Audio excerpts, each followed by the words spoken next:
Grace! Hopefully you can't hear me watching the other match and spoiling anything. Hope to God you don't. But anyways, welcome, ladies and gentlemen. Schmoedown rockers.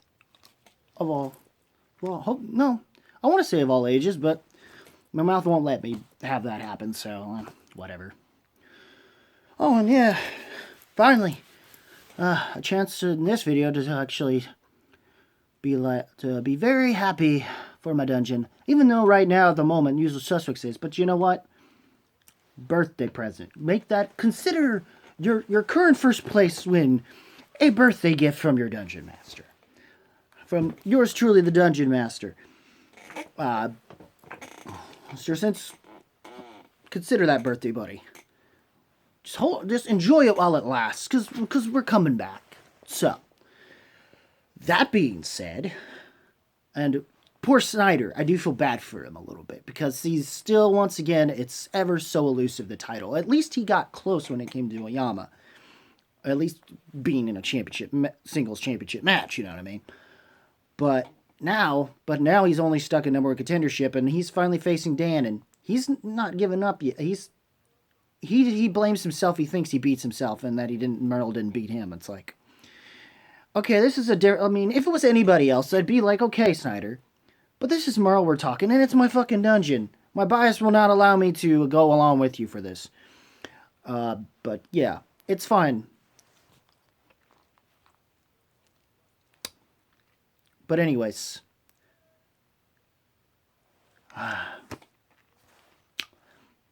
ignore that. But yeah, the terms of the matches themselves, Saul versus Humphrey, finally things are getting picked up, even in the storyline stuff.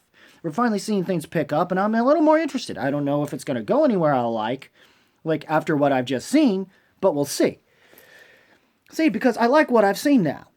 I like now finally where things are going. Now we have figured out where the Civil War line is drawn, and Ace seems to be the leader of those that are pro-Winston, and with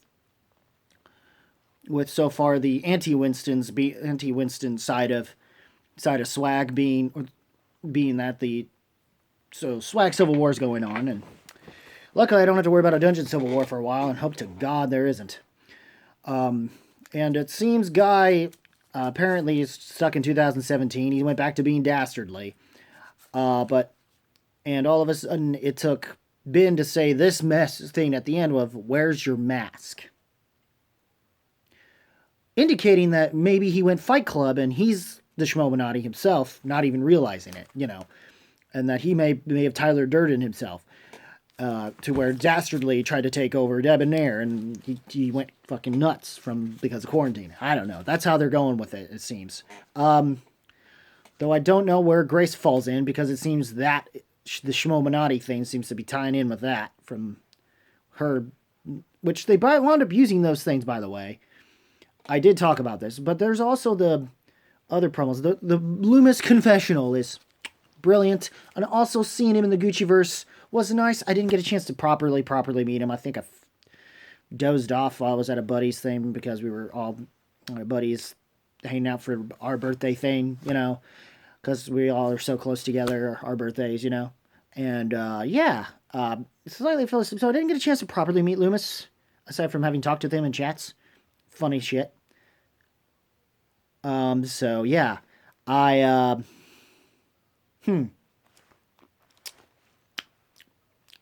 Plus, I always wanted to do this whole thing, and Kalinowski gave me that. And the Swag Civil War situation, I was very glad with Ace's decision not to completely cave in, but but of course, we all predicted that Ace was going to be the guy to go to. No one predicted Ace's response, though, and I think that's what helped Ace's response, and I liked that response, especially with how I've been feeling about him since the unfortunate loss. Which we made up for, obviously. Thank you, Mara. You beautiful brown horse, are you? But I'm sure you hear that more from Dan than me anyways, and that's cool. For different reasons, obviously. But we don't need to get into that. You to do what you need to do in your own time, safely in Alabama. I think it's Alabama, or is it Arkansas that they're in? But anyways, I enjoyed that match. The other Lomis match, I had rooted for him more, that's why I wanted to could have rooted for Alvarez for that, but I kind of wanted to see Lomis as a character because I wanted to finally see a good total package for once, And Lomis, it turns out Lomis, despite what he said in the chats, Lomis didn't.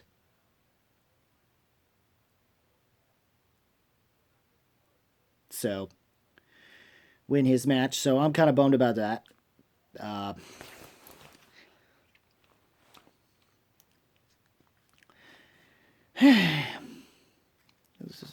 Not about that, but I'm happy for him, for Levine in this case. Finally, after between him and Kaiser having been dead last, and they're now in the top spot, is glorious. Or inglorious, I should say. Yeah, I know it was a bad joke. I'll see myself out in a minute. Just here. The whole thing, and then of course the best match wound up luckily being on that of my birthday on this past Friday, which happened to be a big match that did live up to what hype it needed to live up to, or at least for the players that are involved in this, Chance Ellison and the kid Meyer. Chance needed to kind of have a win given his previous two losses, or championship losses. He needed to have something going into the next season. And plus, Corruption didn't start off with a good win, and now they finally have one. And I think now and Quirky Mercs aren't looking too good right now. Maybe they'll make a comeback, like they kind of sort of attempted to last season. But that's more because, even though you're starting off, of course, it was more the rookie he chose, and then Brandon Meyer. We will see how Sabrina is, since I believe she's a Quirky Merc, though, and not a part of the Rockstars, unless there was a trade that I don't know about. But I don't think they're doing trades until dropping players and trading players until sometime later. So I ain't too worried about it yet. So with that, and the next matches that I'm going to wind up watching with a Zoom call at the point of this time in the Gucciverse will be between Brandon Hanna and Eric Zipper, obviously. Once dungeon, always dungeon. Want to see how things go with Zipper. Hopefully Chandra didn't get to him. Damn it. Nor fucking Vinny Mancuso, by the way, who had a hell of a match against. Who surprised us all in the fact that he managed to get as far as he did, because everyone else thought he would get knocked out. I'm like, bitch, please. Given what we wound up getting from the dungeonette by the end of the season and what he did manage to offer, of course he would. I mean, seriously, you think Marcel's going to knock him out because he got knocked out by Ethan? So what? Ethan Irwin is Ethan Irwin. And he just come off of having lost at a sudden death match went 2 sudden death matches in a fucking row. 1 win and 1 loss. From the championship. So that was kind of like, he was wanting to make up for it. And for the most part, being that he at least made it to the semifinals, I think he did on his end. But, so Mancuso, I mean, no matter who would have won, it was a death trap. Given it was Ethan, So, there's that. But anyways, other than that, I'm looking forward to the matches we are going to be getting this week.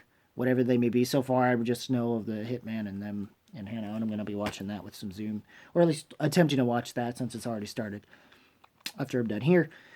I got a couple album reviews to do that I was supposed to do a couple weeks ago, but I've been procrastinating like I usually do, so I apologize.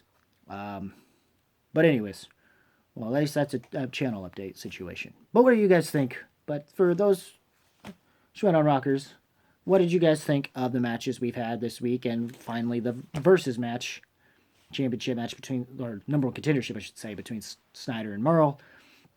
Leave a comment below, let me know. As always, guys, keep it random, keep it real, keep it rocking. If you smell what the movie trivia Schmoedown and Schmoedown rocks is cooking. Ooh, yeah. Yeah.